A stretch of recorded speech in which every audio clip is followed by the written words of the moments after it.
Hey guys, welcome back. So we got the wheel down here at the shop.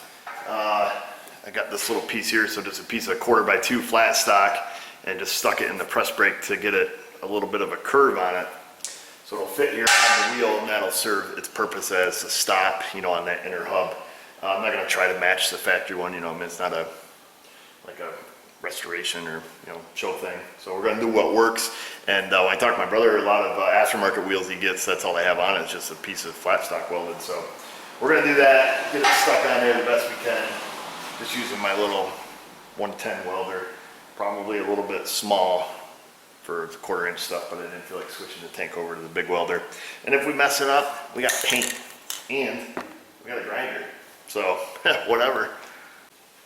You don't even know how to weld if you got paint in the grinder.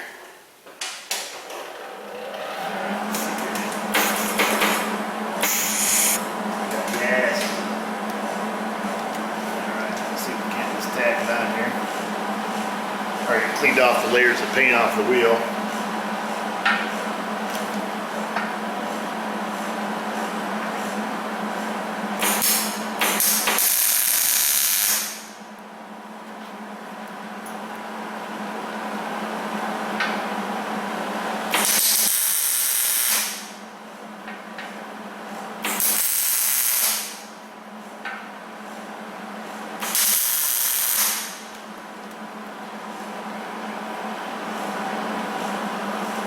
Good to me.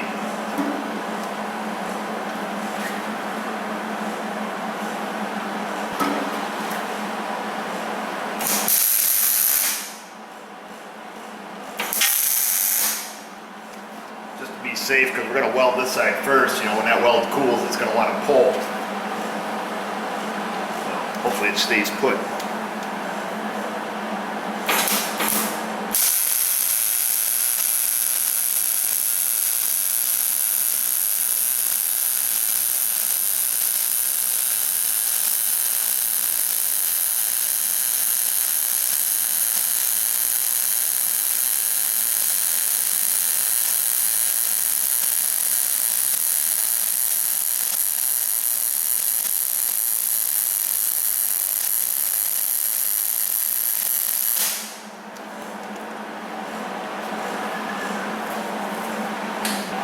Close your eyes.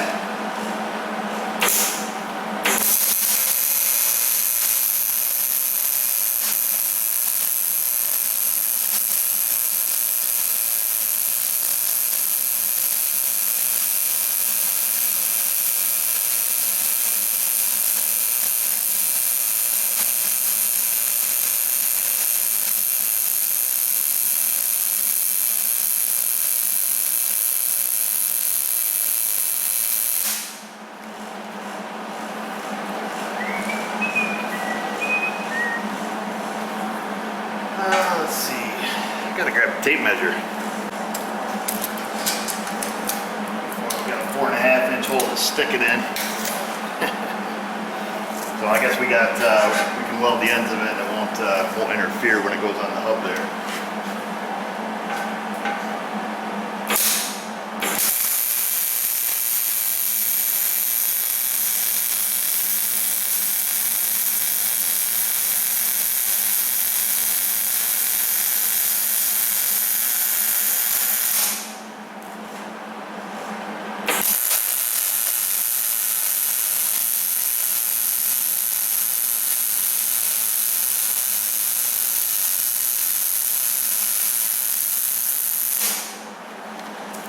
Boom, we're done.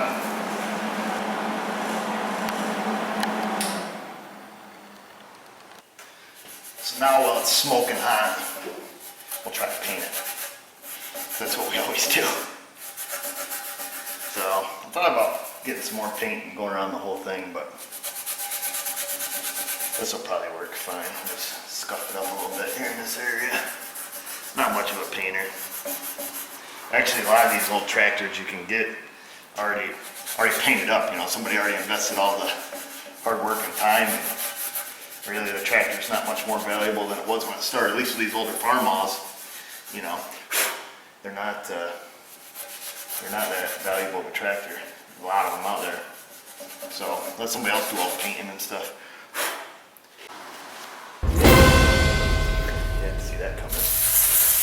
hot.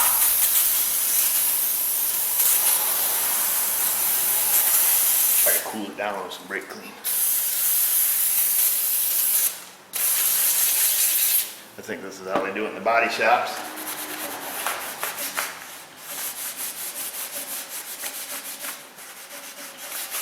That's so pretty toasty.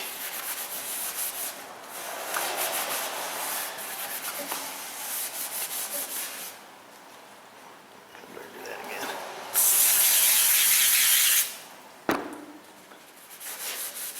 This may not be correct methods. Then you touch it with your greasy fingers. Then use the rag you picked up off the floor. Let's try and see if it's still warm. Yeah, oh yeah, she's hot. We'll give her a few minutes. Or not. See what the... Oh, look at that. It kind of like cooks the paint right on.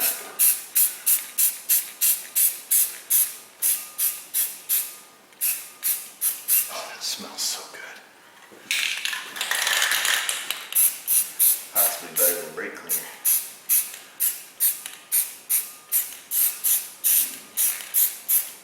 We'll give it the fade, the blend. You just kind of give it one of those.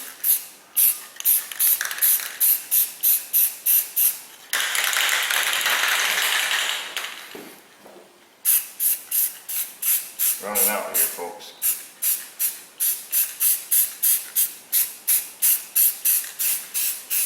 There, look at that. It's like new. And that there's why we couldn't do it with the tire and tube on. It would have melted that little sucker. And then, I mean, you might have been able to take the chance, but I doubt it, because when we were welding, that was probably bright red. At least it should have been. Anyhow, let's go get this little sucker put back on.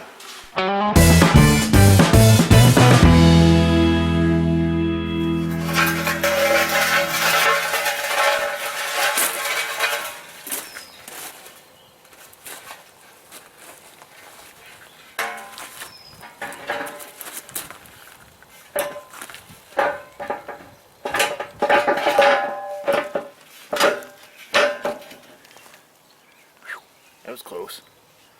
It's like a glove. Good thing we didn't go any longer, because our welds just come right to the edge of where the locks are going to be. So that should work out pretty well for us. Stick the wedges back on. Scott's supposed to be stopping up here after he's done with his work and get this tire flip back on. And then fingers crossed it won't slip anymore. Well, at least it shouldn't. The weight ain't got that much power.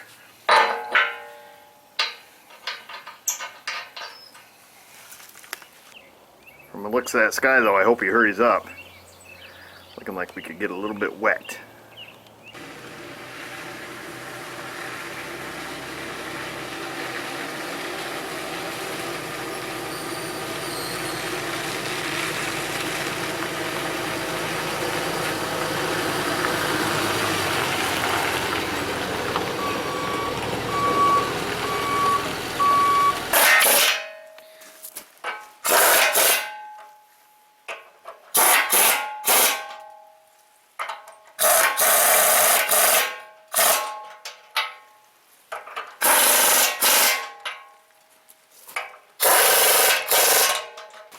Just had a little rain squall we had to dodge a little bit.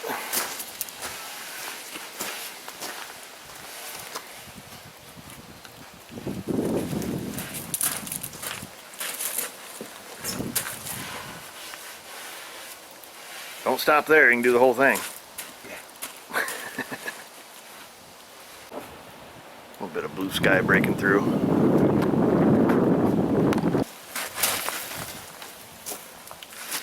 Bead loop? Yes. Oh, that's pretty cool.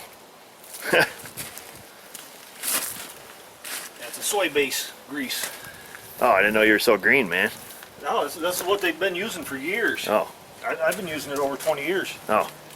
Thought maybe you're going vegan on me. No. No, they use the soy base because it doesn't deteriorate the rubber. Yeah. Huh. Pretty neat. It's almost transparent. Yeah. Yeah, because your regular petroleum grease will soften. Oh yeah, for sure. Yeah. The inner bead was easy. Yep. Man, that's gonna be cheap. Yeah.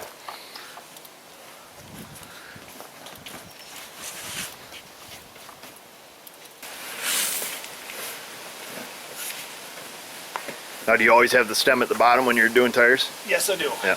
Yeah, for assembly. Yep. And if they're liquid ballasted, the stem's got to be at the top after I inflate them. Oh yeah. I suppose you could probably learn that the hard way too. No. No, I said you could learn it the hard way. Oh, yeah. Yeah, Pull that valve core out and a loaded tire at the bottom. Yeah. And get a little wet.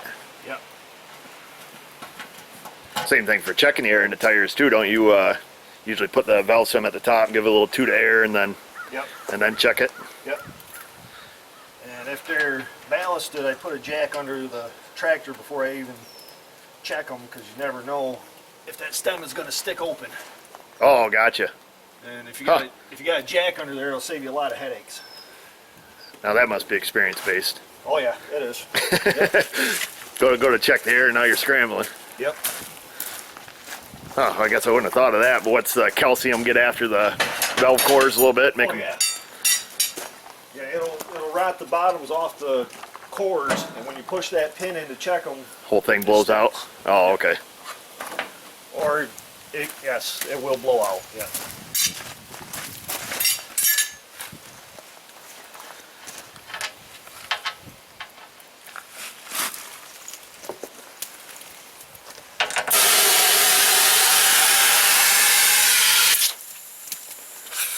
Oh, shoot, man, it did almost all the work for you. Yeah. Almost.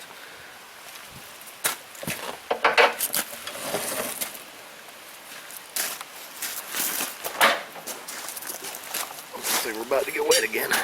Yeah. So the idea here is just like doing a tire with a TPMS system. You're going to want to end at the valve stem. Keep it from shearing off the, when the rest of that tire goes into the drop center of the wheel. And the other thing here you got to be mindful of is not pinching the tube. Yep. And that little tool you put on there is what holds the bead here instead of having a second guy with a bar or anything like that. So at the shop, a lot of times when I'm doing little tires, little tractor tires and stuff, I'll use just a pair of vice grips on the rim.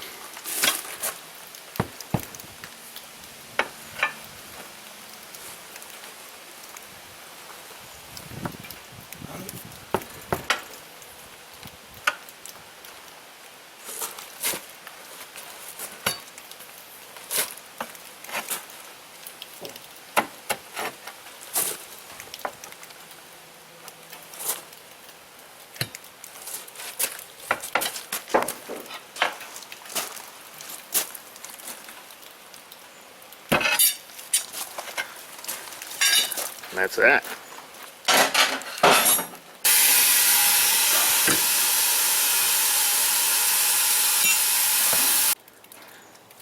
Like I was mentioning there, he left the bar in there when he first initially blew it up.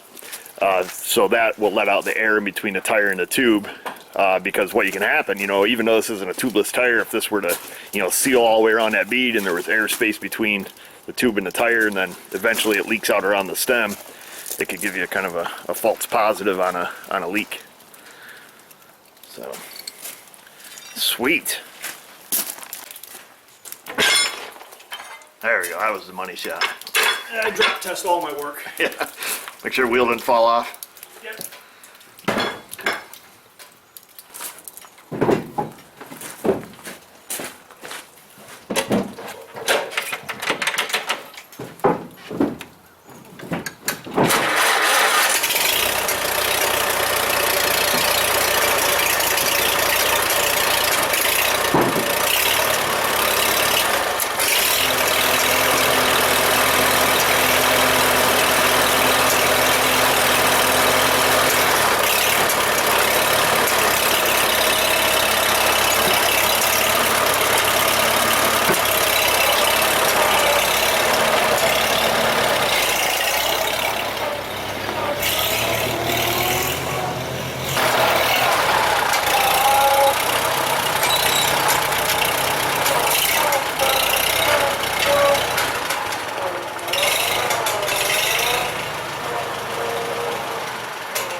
folks.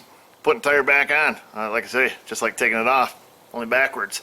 But now I'm thankful that I've got a brother in the business, so it might cut me a little deal. I know it's a little different video than we normally do, so hopefully we don't get too many thumbs downs. But in either case, something mechanical. Thought you guys might enjoy it. Perhaps you've never seen anybody change a farm tire, and again, this is just a little farm tire in perspective of what he's used to working on. So that's it. Find us on our socials. You know the drill. The subscribe button, all that stuff. And just remember, viewers, if he can do it, you probably ought to call him. Thanks for watching.